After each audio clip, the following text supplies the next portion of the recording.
Shalom, peuple de Dieu. Aujourd'hui, nous sommes dans la joie de recevoir un homme qui est une bénédiction pour cette génération. Il est un ambassadeur de Jésus-Christ. J'ai cité le prophète Joël Francis Tatou. Prophète, bienvenue. Merci beaucoup, apôtre. Je dirais dorénavant docteur. Merci, docteur Jean-Clément Diambila. Prophète, invité par la jeunesse que nous appelons la jeunesse vivante, la jeunesse de la communauté évangélique Nouvelle Cité de David, pour son programme annuel, sa célébration annuelle. Et cette année, avec un thème béni, ayez les regards fixés sur Jésus-Christ. Et déjà, par les messages d'introduction, j'ai aimé, on a senti que le prophète est resté dans la pensée et les messages qu'il a donnés étaient vraiment une bénédiction. Je voudrais, pour ceux-là qui ne vous ont pas suivis aujourd'hui, que vous puissiez leur dire quel est le message que vous apportez par rapport à cette invitation que vous avez accepté de venir honorer et quel est le message que le Seigneur vous a inspiré. En tant que prophète et ministre prophète dans le corps du Christ, généralement, nous avons l'impression que qui dit prophète dit prophétie, qui dit prophète dit enseignement prophétique, certes, c'est des choses qui nous accompagnent, mais la Bible déclare dans l'Apocalypse le témoignage de Jésus est l'esprit de la prophétie. Car même les prophètes d'autrefois ont parlé de lui. Il était lui-même prophète, Luc chapitre 24, et ceux qui sont dans les 5 ministères, en tant que prophète aussi, ont la responsabilité de travailler, comme dit Paul, jusqu'à ce que nous parvenions à la connaissance du Fils de Dieu. Donc je vais dans une conférence qui me permet de faire mon travail de prophète, comme étant membre des 5 ministères, travaillant pour le perfectionnement des saints en vue de l'œuvre du ministère. À part le fait que je crois que c'était aussi un appel, ici peut-être pour lancer un message à toute la jeunesse. Lorsque j'ai reçu Jésus, j'étais païen comme tout le monde au Bénin. Mon père était ambassadeur du Zaïre à l'époque au Bénin. Le Seigneur Jésus a eu à m'apparaître. Et il m'est apparu en revenant d'une boîte de nuit. C'était la première visitation que j'avais eue, un peu comme ce qu'il y avait jeté le manteau sur Élysée pour lui dire « N'oublie pas ce que je t'ai fait ». En rentrant à Kinshasa, en donnant ma vie à Jésus, 16 ans, 17 ans et demi. Lorsque j'ai eu l'appel au ministère en 98, un homme de Dieu, célèbre évangéliste de renommée internationale à l'époque au Stade des Martyrs, a prophétisé sur moi. Très tôt, je m'étais dit, je suis jeune, j'ai l'appel, j'avais reçu l'onction déjà à la maison, quand je priais avec ma maman, les gens tombaient, mes sœurs, mes frères, la dimension charismatique était très très forte sur moi. Mais je m'étais dit, je suis dans une génération où Dieu m'appelle, mais quand je regarde ceux qui sont au-dessus de moi, je vois beaucoup de prophètes qui étaient plus dans les manifestations des dons spirituels. Et je m'étais dit, bon, en quoi est-ce que je vais être différent? Et puisque j'étais entouré d'une église de théologiens, je m'étais dit déjà, 17 ans, 18 ans, j'ai dit, je vais alors me former dans la parole de Dieu. Et depuis lors, c'est déjà un conseil que je donne à plusieurs, quand vous avez l'appel au ministère, documentez votre ministère. Et au-delà du ministère, nous sommes appelés à grandir dans la parole et dans la connaissance des Écritures. Et ce n'était qu'une ambition, mais à la fin, j'ai redécouvert que c'était un appel aussi. Et j'aime beaucoup l'église d'Antioche, puisqu'il y avait des docteurs et des prophètes. Je crois qu'il y a une symbiose entre les docteurs et les prophètes. Même Pierre en parle dans 2 Pierre et dit, vous avez entendu qu'il y avait des faux prophètes, il y aura aussi des faux docteurs. Parce que le doctoral et le prophétique travaillent bien ensemble, puisque le prophétique est des fois évasif, mais quand le doctoral vient avec la connaissance, on peut cristalliser ce qu'on a vu en esprit, ce qu'on a perçu de l'esprit sur le plan de la parole de Dieu. Comment est-ce que j'appréhende tous ces ministères? Miles Monroe avait répondu à une question qu'on lui a posée en disant est-ce qu'un homme peut-il suivre deux lèvres à la fois? Il a dit oui si les deux vont dans la même direction. Et je crois qu'aujourd'hui, on n'a pas un meilleur exemple que le docteur et apôtre Jean-Clément Diambila, juste en face de nous, lorsqu'on semble ne pas trouver l'équilibre entre le foyer, l'entrepreneuriat, le ministère et autres, quand on vous regarde, vous, on se dit ben, c'est vraiment possible. Parce que quand vous prêchez, on ne peut pas imaginer que vous êtes entrepreneur. Il y a quelqu'un qui est un homme d'affaires qui est passé une fois à la porte des cieux à Kinshasa. Il m'a dit qu'il avait participé au culte le dimanche avant de venir à Kinshasa. Il m'a parlé du pasteur. Il ne vous connaissait pas comme entrepreneur, que pasteur. Et je lui ai dit non, l'homme de Dieu est dans les affaires. Il a dit non. Il n'arrive pas à faire le rapport. Parce que quand il vous a écouté, il n'a vu que l'homme de Dieu qui a prêché, qui a déclaré, qui a donné des témoignages. Mais quand je lui ai donné un autre aspect de votre appel, il s'est dit mais c'est pas possible.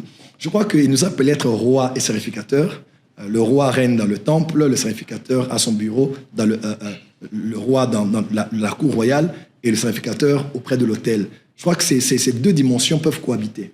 Et avant d'aller plus loin, peut-être pour clôturer votre question, je ne bénirai jamais assez Dieu pour votre vie parce que vous êtes un des exemples majeurs que nous avons aujourd'hui de ce à quoi peut ressembler le prêtre et le prêtre et le roi, le trône et l'autel, travaillant ensemble ces deux dimensions. Un peu comme Joseph qui a vu la vision des étoiles, qui a aussi vu la vision du blé, qui a vu le produit de la terre, qui a aussi vu le produit des cieux.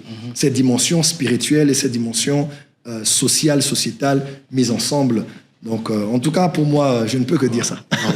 Merci. On sent vraiment qu'il y a beaucoup à dire. Et je voudrais ici, est-ce qu'il y a moyen vraiment de donner à tous ceux-là qui sont en train de nous suivre un petit résumé? En termes de résumé de ce qui a été notre message du jour, en tenant compte de la grande commission de Matthieu chapitre 25, dans lequel Jésus donne la dernière mission qu'il donne à l'Église et sur le plan corporatif, de pouvoir aller faire des nations de disciples. Nous avons eu le temps de pouvoir planter le décor pour montrer combien, à certaines époques de l'histoire des hommes ont pensé transgénérationnel. Et par leurs pensées, par leurs idées, qui ont été après institutionnalisées, légalisées même par la loi, aujourd'hui nous vivons la conséquence de ce que plusieurs ont pensé. J'ai cité par là Alice Bailey, qui a été une médium en fin 1800, cette femme qui avait pensé au monde que nous avons aujourd'hui, depuis l'époque qu'elle pensait aux 300 ans, comment éradiquer le christianisme de la surface de la terre, au point où, après 300 ans, il serait difficile de revenir à la tradition judéo-chrétienne, comme l'était à l'époque, après les réveils de Charles Finet et de tous les autres revivalistes que nous connaissons. Donc, une manière de dire, si cette femme a pu penser, cette femme, aujourd'hui, les femmes peuvent voir différemment. On ne peut pas penser que mariage, voyage, travail, enfant, et puis salaire. Les femmes ou les hommes doivent aussi penser à ce à quoi peuvent ressembler nos nations après 10 ans, après 20 ans, après 50 ans. Et certains peuvent dire, c'est vrai prophète, on parle de l'évangélisation, mais nos nations ont des problèmes. Il y a la guerre à l'Est, il y a des problèmes dans nos pays. J'aimerais vous rappeler qu'à l'époque de la table ronde au niveau de Berlin, qu'on appelle la conférence de Berlin, ils parlaient politique, ils parlaient sociologie, mais de l'autre côté, les évangéliques aussi pensaient à qu'est-ce qu'on pouvait faire pour emmener la mission. C'est comme ça qu'aujourd'hui, on a eu plusieurs de nos nations qui ont été évangélisées. Moi, je suis du Katanga. Je suis arrière-petit-fils d'une princesse au niveau de Malemba Malemankulu, que beaucoup de gens connaissent au niveau du Katanga. Notre lieu a été évangélisé par un homme qui est venu du réveil d'Azusa-Suite. Il a prêché la bonne nouvelle là-bas en quittant l'Angleterre, Afrique du Sud. Il est évangélisé et le réveil est venu de là. Parce que ces hommes avaient décidé de voir comment ils allaient évangéliser. Et le réveil a touché ce coin du Congo, du Chaba à l'époque, même beaucoup plus loin. Et le pentecôtisme est né, on y a eu beaucoup de rivalistes que l'on a connus, des prophètes qu'on a connus, et nous sommes l'héritage de ces hommes qui ont été touchés par l'évangélisation venant du réveil qu'ont eu à désirer, à planifier même des hommes lors de la conférence de Berlin. Donc j'aimerais dire à l'Église aujourd'hui, il est plus que temps que nous puissions nous lever. Jésus a dit, arrêtez de discuter sur qui m'a donné à manger ou pas. Et on est dans Jean chapitre 4, il dit, levez les yeux, la moisson est déjà là. Des fois, on est en train de regarder beaucoup de choses autour de nous. Levons les yeux, il y a des âmes à gagner aujourd'hui. Il y a une moisson à prendre pour le royaume de Dieu aujourd'hui. Et demain, je vous parlerai sur les nations, les ethnos, les regroupements d'hommes. Je parlerai notamment à la jeunesse des réseaux sociaux. Je vous parlerai de certaines statistiques qui vont vous choquer. Puisque si les réseaux sociaux étaient des nations, la première nation serait Facebook. Donc Facebook serait la première. Je vous en parlerai demain. Vous allez voir comment